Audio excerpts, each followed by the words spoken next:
All right, let's get right into it. We're heading off on a journey to Japan, but you can forget about the usual legends, the GTRs, the Supras, all the big names. Nah, this is a story about a totally different kind of automotive dream. It's one that kicks off with, the classic move of buying a car sight unseen off the internet, and where it ends? Well, you're gonna have to stick around for that. And really, this quote, it just nails the whole vibe of this adventure. It's not about finding the biggest, baddest, most famous car out there. Nope. It's all about the underdogs, right? The misfits, the cult classics, those cars that have this special kind of charm that, let's be honest, not everyone gets. It's about hunting down a very, very Japanese idea. So, what's at the heart of this dream? What's the car we're talking about? Well, it's a machine that's basically the poster child for this whole underdog spirit. It's quirky, it's aggressive, and believe me, it is absolutely unforgettable.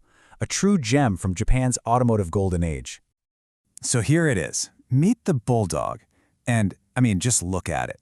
That name is perfect, right? It captures the personality completely. What Honda did here is just brilliant. They took a totally sensible little city car, a shopping trolley, and then they just went wild. They gave it a wide body, slapped this awesome bulging hood on it, and crammed a turbo under there. What you end up with is this boosted, angry little nugget of a car that was built for just one reason, to be an absolute blast. Okay, so that's the dream.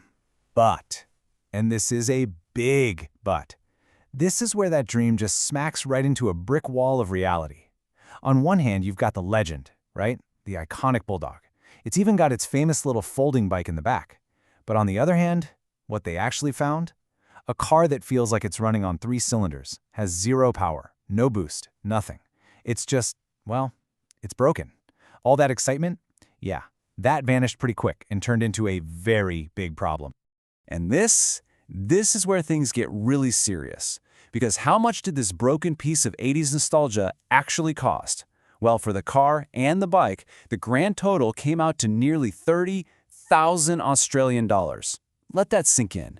This wasn't some cheap fun project car you pick up for a few grand. No, this was a massive investment that at this point couldn't even drive down the block. So what do you do? Well, that brings us to the next part of the story. Let's call it the desperate attempt to resurrect this 40-year-old car. And they're not in some fancy shop. They're in a friend's driveway, in Japan. We're trying to find parts for a rare classic like this. Yeah, it's basically impossible. And this is where the real Bush mechanic magic happens. First, the diagnosis. The engine itself, good compression, thankfully. But the spark was weak and the fuel just wasn't getting through. Okay, so where do you start? Well, the distributor cap was broken. A new one? A jaw-dropping $900. So out comes the super glue. Seriously. Then another problem. The fuel filter is just clogged solid with rusty junk from sitting around forever. The solution? Grab a brand new Nissan fuel filter and just make it fit. This is pure on-the-fly roadside desperation at its finest. And you know what? After hours and hours of work, late into the night, this crazy combo of superglue, the wrong parts, and just pure stubbornness, it actually worked. The engine fires up, the turbo spools, and for the very first time on this whole trip, the Bulldog is alive. They got boost. The adventure could finally begin.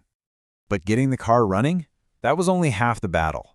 Now comes the reward for all that greasy, late-night work.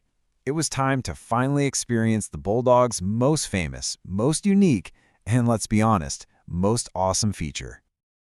Just check out this combo. It's incredible. You've got the car, a 100-horsepower turbo hatchback, and then you've got its little sidekick, a tiny 2.5-horsepower motorbike that fits in the trunk. The specs side by side are just hilarious, but together, man, this is peak 1980s Japanese car culture creativity right here. And the whole idea behind it was just genius. This little bike, the Moto Compo, it wasn't just some gimmick, it was a real solution. Think about it, 1980s Japan, super crowded cities. Honda was trying to solve the last mile problem before that was even a buzzword. The idea was you drive your city turbo into town, park it, and then you pull this little gas-powered suitcase out of the back. It literally unfolds from a box into a scooter in like 30 seconds flat. It's part briefcase, part scooter, and yeah, 100% two-wheeled nuggetry. It's just a perfect snapshot of that fun, optimistic engineering from that time. Okay, so the car's running, the bike's been tested. What's next? There was only one thing left to do, right? You got to take this resurrected 80s hero to a legendary racetrack for the ultimate test. We're not talking the huge F1 circuit, though. We're talking about its tight, technical, and much trickier little brother, Suzuka Motorland. And who's the opponent? Another Honda, but one from a totally different time, with a completely different playbook. The Honda Beat, a 90s mid-engine rear-wheel drive sports car. It's all about high revving, lightweight purity, and amazing handling. So you've got this classic matchup, the Bulldog's raw front-wheel drive turbo brute force versus the Beat's nimble, surgical precision. And the race itself was just awesome to watch. The City Turbo would just rocket down the straights, using all that turbo power. But then the Beat would reel it right back in through the tight corners. It turned into this super defensive, kind of sketchy battle for every single inch of the track. But the Bulldog's age, 40 years, it started to catch up. The brakes started to fade. And then the worst possible thing happened. The turbo just gave up. On the very last lap, the car goes into limp mode, losing all its boost right before the finish. So no, it didn't win. It broke down. Again. But you know what? The result of that race really wasn't the point of this whole thing. This journey was about something else entirely.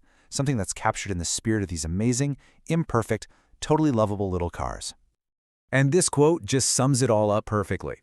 The Bulldog was not a perfect car. Far from it. It was tough. It was unreliable. It always felt like it was about to break. But it was the key. It was the thing that unlocked this incredible adventure across Japan.